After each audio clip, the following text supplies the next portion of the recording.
하나님 말씀 누가복음 12장 54절에서 56절입니다. 또 무리에게 이르시되 너희가 구름이 서쪽에서 이는 것을 보면 곧 말하기를 소나기가 오리라 하나니 과연 그러하고 남풍이 부는 것을 보면 말하기를 심히 더우리라 하나니 과연 그러하니라. 외식하는 자여 너희가 천지의 기상은 분간할 줄 알면서 어찌 이 시대는 분간하지 못하느냐. 아멘. 네, 올해 마지막 주일입니다. 지금 대충 계산해 보면 한 15시간, 16시간 그 정도 남아있는 것 같습니다. 이 정도 시간 뒤에 스위치가 꺼지고 다시 켜지면, 그렇게 해서 모든 것이 다시 시작된다라고 하면 여러분 지금 남아있는 시간 동안 무엇을 하시겠습니까? 만약 물건을 만들고 있다가 시간이 다 되어서 스위치를 내려버린다면 만들고 있던 물건은 쓸모가 없어지게 됩니다. 지금 당장 내다 팔 수도 없고 다시 스위치를 켜면 공정이 처음부터 시작되니 거기에 맞지도 않습니다. 역시 쓸모가 없게 됩니다. 지금 우리에게 남아있는 시간도 크게 다르지 않습니다. 마무리가 제대로 되지 않는다면 지금까지 해오던 일들이 어정쩡하게 멈춰지게 되고, 또 이런 어정쩡한 것은 새로운 시간에도 맞지 않습니다. 남아있는 이 시간을 어떻게 사용해야 하는가를 생각할 때입니다. 보통은 이맘때가 되면 이제 다 끝났는데 그냥 털고 새 마음으로 시작하지. 그런데 모든 일은 마무리가 굉장히 중요하지 않습니까? 그래서 이 마무리를 해야 하는 이 시간에 대하여 오늘 송구영신 예배를 드릴 때까지 여러분의 마음에 깊은 묵상이 있으시면 좋겠습니다. 2017년을 마무리하는 지금 이때쯤이면 한 해에 대하여 각기 나름의 해석을 합니다. 새로운 시대가 열렸다 하는 사람도 있고 좋은 시절 다 갔다 하는 사람도 있습니다. 재앙이라고 여기는 사람도 있습니다. 모두 자신의 입장에서 내리는 해석입니다. 먹고 살기 힘들다는 사람들이 대부분인 한 해였습니다만, 이 와중에도 형편이 오히려 더 좋아져서 표는 못 내고 속으로 웃는 사람도 있습니다. 요즘 선풍적인 인기를 끄는 것이 가상화폐입니다. 이걸로 떼돈을 벌어서 직장을 퇴사한다고 하면서 인터넷에 인증샷을 올린 사람이 있는가 하면 이것 때문에 자기 전 재산을 다 잃고 시리에 빠져버린 사람도 있습니다. 이 두 사람의 올 한 해에 대한 입장이 똑같을 수가 없습니다. 지금은 정말 어떤 시대일까요? 우리 각자의 해석은 어차피 주관적이기 때문에 조금이라도 더 객관적인 안목을 가질 필요가 있습니다. 더구나 우리는 하나님을 믿는 사람들이기 때문에 창조주 하나님을 염두에 두고 이 시대를 해석할 줄 알아야 합니다. 우리는 우리식으로 시대를 해석하고 싶어 하지만 그 시대에는 나름대로의 의미가 있습니다. 오늘 말씀도 예수님께서 그걸 깨달을 수 있도록 당시 유대인들에게 주셨던 교훈입니다. 54절, 55절에는 이스라엘의 날씨에 관한 이야기를 예수님이 하시는 것을 볼 수 있습니다. 또 무리에게 이르시되 너희가 구름이 서쪽에서 이는 것을 보면 말하기를 소나기가 오리라 하나니 과연 그러하고 남풍이 부는 것을 보면 말하기를 심히 더우리라 하나니 과연 그러하니라. 구름이 서쪽에서 일어나면 소나기가 올 것이다 라는 말은 서쪽이 지중해라서 그렇습니다. 지중해 지역에서 구름이 일어나면 수증기를 잔뜩 머금은 구름이 오기 때문에 소나기가 올 것이다 라는 것을 유대인들이라면 다 압니다. 제가 여기 와서 하나 배운 게 있습니다. 윗지방에서 눈이 오면 며칠 뒤면 추워진다라는 겁니다. 처음에는 그 말 듣고 그냥 그러려니 했습니다. 그런데 정말 윗지방에 눈이 오면 하루나 이틀이 가기도 전에 추워집니다. 정작 위에는 따뜻하게 된 다음에도 여기는 춥습니다. 그래서 지금은 윗지방에 눈이 오면 그 다음날 아예 채비를 따뜻하게 합니다. 남풍이 불면 더워진다는 말은 이스라엘 남부 지대가 사막 지대이기 때문에 남풍이 불면 사막에 있는 열풍이 위로 올라오면서 그러면 사람들이 남쪽에서 바람이 불면 이제부터 덥겠구나 하는 겁니다. 유대인이라면 누구나 다 아는 것. 그러나 정작 그 시대를 살던 사람들은 그 시대가 어떤 시대인지는 몰랐습니다. 그들이 살던 시대는 어떤 시대였을까요? 절대 강자 로마가 다스리는 시대, 역사상 가장 강력한 통치자 가이사 아구스토가 황제인 시대, 이방인 헤롯이 하나님의 택한 백성 유대 민족을 마음껏 유린하면서 다스리던 시대, 영적 지도력을 가져야 할 대제사장과 제사장들이 율법으로 자기 권리를 지키기에 급급하며 그 말씀으로 오히려 다른 사람들을 판단하던 시대, 율법주의가 판치던 시대, 나라를 잃어버리고 기대와 소망이 없던 시대, 한마디로 우울한 시대, 총체적 난국의 시절이었습니다. 하지만 그들은 이 시대가 의미하는 것이 무엇인지를 몰랐습니다. 그래서 앞으로 어떻게 해야 하는지도 몰랐습니다. 구름이 일어나는 것을 보고도 비가 올 것을 예상치 못하고 비가 오면 또 어떻게 해야 되는지를 몰랐던 것입니다. 해마다 연말이면 교수신문에서 한 해를 대변하는 사자성어를 내어놓습니다. 그분들에게 몇 개의 예시를 제시하면 교수들이 이제 설문조사 형식으로 하죠. 그렇게 해서 추천수가 제일 많아지면 그게 그 해의 사자성어가 됩니다. 올해는 파사현정입니다. 사악하고 그릇된 것을 바로잡는다는 의미입니다. 제가 2010년부터 올해까지를 찾아보았습니다. 2010년 장두노미, 머리만 쳐박고 숨어있지만 꼬리가 드러났다. 2011년 민귀군경, 민초는 귀하고 군주는 가볍다. 민초가 귀한 것을 모르면 가벼운 위정자쯤이야 하루아침에 날려버리는 것이 또한 민심이다. 그런 뜻입니다. 2012년은 올해와 똑같은 파사현정입니다. 정권이 바뀌었을 때 똑같은 기대감이 5년 전에도 있었던 것을 볼 수 있습니다. 2013년 도행 역시 도리에 어긋나는 줄 알면서 순리를 거스르는 행동을 한다. 2014년 지록위마, 사슴을 가리켜 말이라고 한다.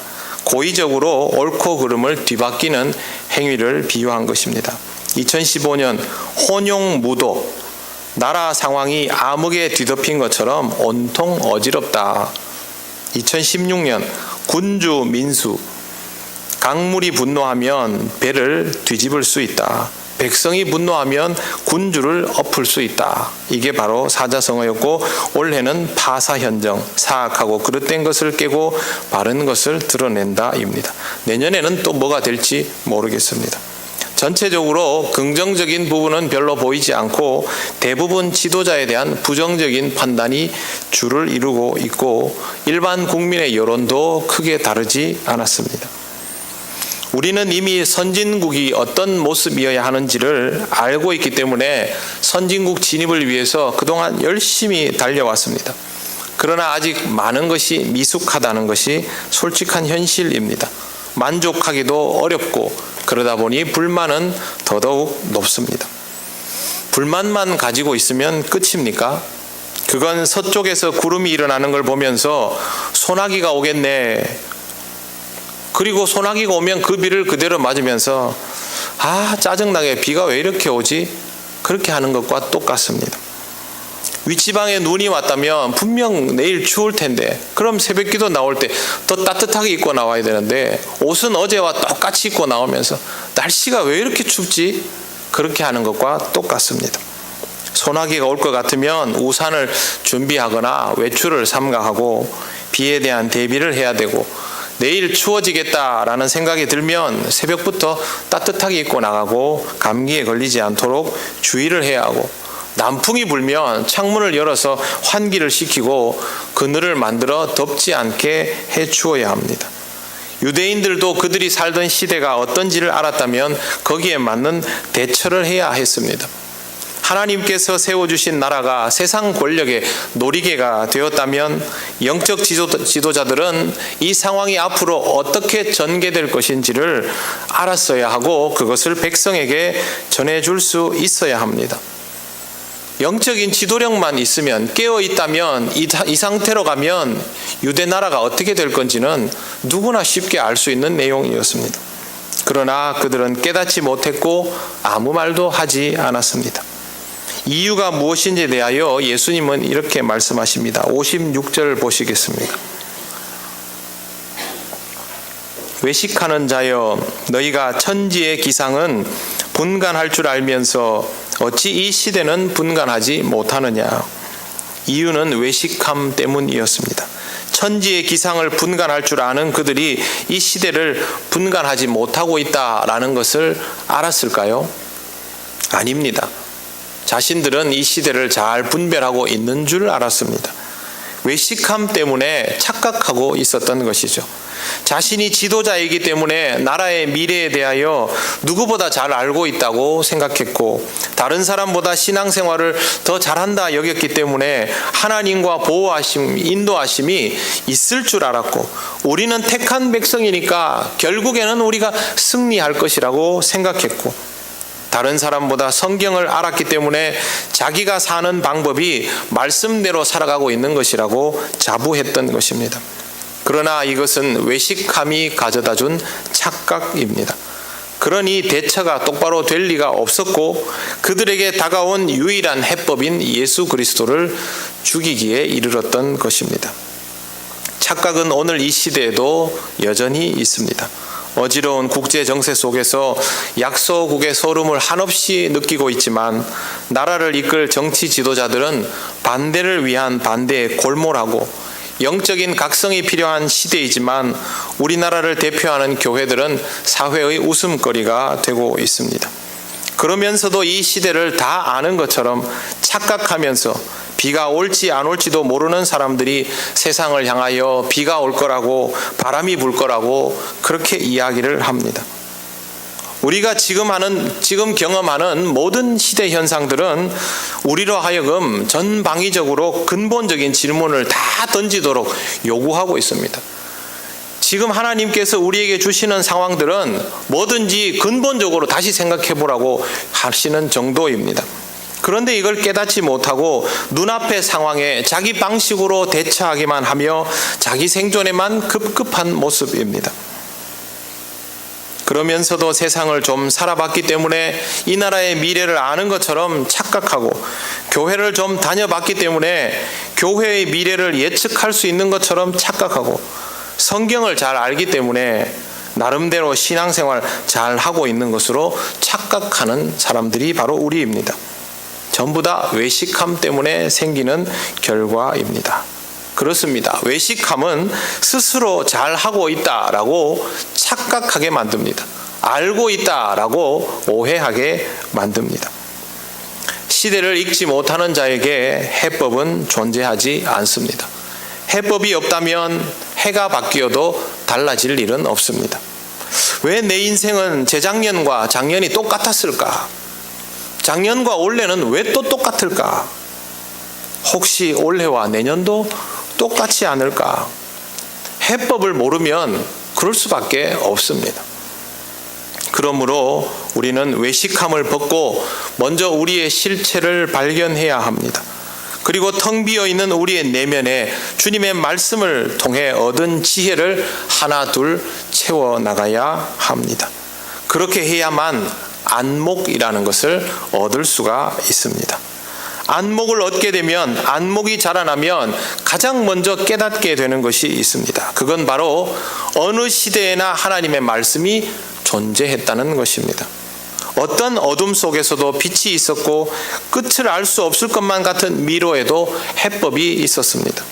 모든 상황 속에서 말씀하시는 하나님을 통하여 하나님께서 우리를 위하여 무엇을 하시는지, 무엇을 해 오셨는지를 깨닫게 됩니다. 구약 성경에 많이 나와 있는 내용이지만 대표적으로 하나를 예로 들면, 나라가 엉망이 되고 하나님을 배반한 임금이 통치하던 시절, 아합 왕 시절에 엘리야는 결국 모든 것을 포기하고 죽을 자리를 찾습니다. 그런데 그때에도 하나님은 말씀하여 주셨고, 하나님이 무언가를 계시하시는 것을 엘리야는 깨닫게 됩니다. 이런 방식으로 하나님은 이후에도 계속 말씀하여 주셨고 가장 어두운 현실 속에 독생자 예수 그리스도를 보내어 주신 것입니다. 하나님께서 역사하시기 때문에 어두운 현실에도 언제나 소망의 단서가 있습니다. 우리는 지금 우리가 살아가고 있는 이 시대 속에서 이 부분을 볼 줄 알아야 합니다. 예수님께서 항상 강조하셨던 것이 있습니다. 그건 바로 주님을 만나는 지금 이 순간, 현재가 가장 중요하다라는 사실입니다. 이스라엘의 역사상 가장 암울한 시대였지만 그래도 깨어서 그 시대를 분별해야만 했던 이유는 하나님의 독생자가 그때 이 땅에 오셨기 때문입니다. 남편이 여럿이었던 여인이 어디에서 예배를 드려야 하는가라는 질문을 예수님께 한 적이 있습니다. 그러자 예수님께서 장소가 문제가 아니라 신령과 진정으로 예배해야 될 때가 온다라고 하시면서 바로 지금이라고 하셨습니다. 왜 예수님은 장소가 아니라 시간을 말씀하시며 그걸 또 하필이면 지금이라고 하셨을까요? 그녀가 지금 주님과 대면하고 있기 때문에 그렇습니다. 상황이 어떤가 보다 더 중요한 것은 지금 주님을 만나고 있는가, 지금의 이 상황 속에서 하나님의 역사를 느끼고 있는가, 그걸 깨닫는 것이 중요합니다. 국제정세, 경제적인 어려움, 정치적인 양극화 현상, 실업 문제, 북한 핵, 나름대로 판단하고 해법도 없는 이 문제들을 골몰해 있습니다. 해야 할 일들은 해야죠. 풀어야 할 것들은 풀어야죠. 그런데 우리 그리스도인들이 가지고 있는 안목이 세상 사람들과 똑같으면 어떻게 합니까? 그 사람들은 죽었다 깨어나도 못 보는 것을 우리도 못 보고 있으면 어떻게 합니까? 지금 우리가 해야 할 것은 내가 지금 주님을 만나고 있는가? 우리가 지금 주님을 만나고 있는가? 손가락질 당하는 교회 공동체의 식구로 있는 우리가 지금 주님과 함께 있는가? 저 손가락질 하는 것이 하나님께서 우리를 향하여 일깨우시는 지적이라는 것을 깨닫고 있는가? 그게 지금 우리한테 필요한 것입니다. 이게 되어야만 모든 상황에 대하여 올바른 시대 해석을 하고 시대 묵상을 할 수가 있습니다. 현실이 무겁지 않다는 뜻이 아닙니다. 이 현실 속에서 하나님을 의식해야만 제대로 된 해석을 내릴 수 있다는 것입니다. 풍랑 가운데에서도 주님이 그 배에 함께 계셨다는 사실을 기억하시기를 바랍니다. 어렵고 힘들었던 지난 시간, 나 혼자 우리끼리만 있었던 것이 아니라는 사실을 깨닫고 2017년을 마무리하실 수 있기를 바랍니다. 그것이 올바른 시대 묵상입니다. 몇 시간 남지 않았습니다. 2018년을 위하여 더더욱 2017년을 제대로 묵상하고 하나님께서 말씀하시는 것들을 깨닫고 이 해를 마무리하시기를 바랍니다. 그렇게 해야만 하나님께서 여러분에게 주시는 지혜를 디딤돌 삼아서 새해에는 2017년과는 다른 모습으로 하나님 앞에 서고 하나님과 동행하고 하나님께서 이끄시는 곳으로 자신 있게 지혜롭게 갈 수가 있을 것입니다. 남아있는 시간 동안 이 한 해를 잘 묵상하시고 뜻깊게 보내셔서 하나님께서 이런 이유로 내게 이와 같은 일들을, 우리에게 이와 같은 일들을 주셨구나, 이 시대를 분별할 수 있는 여러분이 되시기를 바랍니다.